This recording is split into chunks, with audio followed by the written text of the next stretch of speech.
Hi, this is Piro. This is a reply to cousinomacul, and thank you very much for your question and reply. I have not seen the movie, and I would love to answer. I love film, and I would love to answer with reference to what the specifics of the film are, because in the film, you create, a unique hypothetical reference frame that can be quite interesting as, for thought experiments in issues like this. However, I was able to find the plot and even a description of all the different stories that all the different characters have. Um, so, anyway, enough to kind of answer, not about the film, but in general. Well, first of all, no, first of all, let's forget that. That was first of all. I'm kind of rushed here, so I'm just doing this real quick because otherwise I would have to wait a couple of days. But basically, the first thing I'd have to say is I'm very much like an objectivist, which is, these stories are not coherent enough to all make sense. I mean, somebody's lying, hallucinating, projecting their own ideas in something like this. Now, how can I say that if I'm a relativist and, even a pure relativist and skeptic? Well, because their frame of references, I do expect them to relate to one another. And also, what is a frame of reference? From physics, using that as a metaphor, a pure frame of reference is a point in space-time from which you gather your data. So, and it could be an area in space-time that you share, at least to some approximation. So while they all had their own unique points of view, they weren't unrelated points of view. And on certain scales, they're shared points of view. I mean, they all experience more or less the same weather system.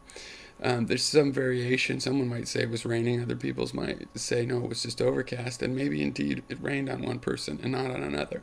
And, that's kind of differences that they can understand with respect to the fact that the weather that day was gray and cloudy with, some amount of rain. Or on the edge of rain or whatever. But anyway, now in human relativism, you have a lot of things that seem relative but are sort of incidental because they're relative due to your culture or things like this. If one person says potatoes taste good and another taste bad, this is purely subjective in the sense that it's an incidental relativism. It could be because of your upbringing and just whether you're used to potatoes. It could be something chemical that you require, but basically you can look at the potato as a chemicals that you will have in common with another person eating it that doesn't like it. So on this chemical physical level, it'll be the same thing. You'll share that frame of reference.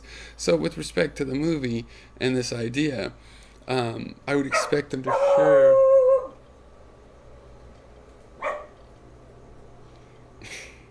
I'd expect them to share a frame of reference.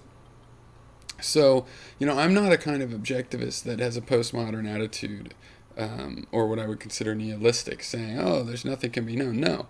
I mean, the word is relating, relationships, relativity. Relativity is about relations.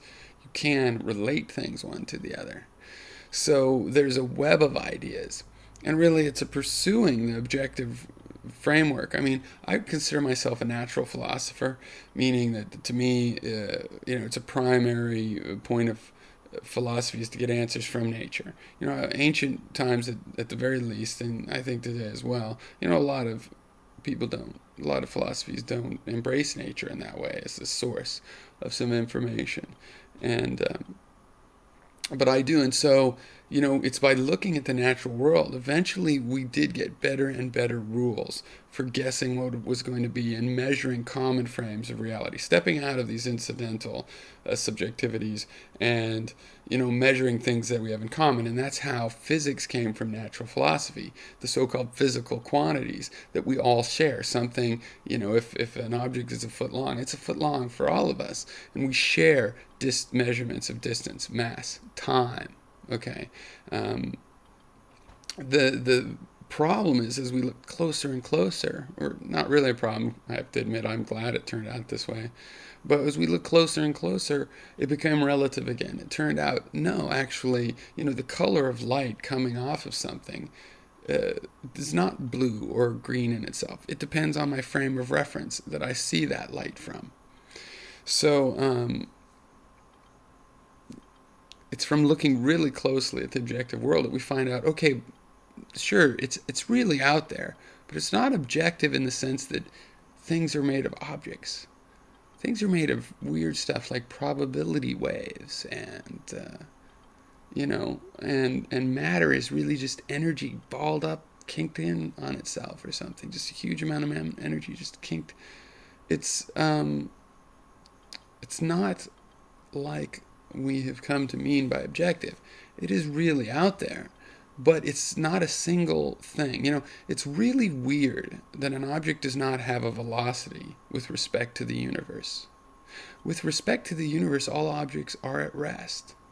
So that's weird, and it applies all throughout the whole thing. But it doesn't mean that you don't have velocities with relative to other objects. So, given a common frame of reference, yes, you expect common facts. Those stories are too different.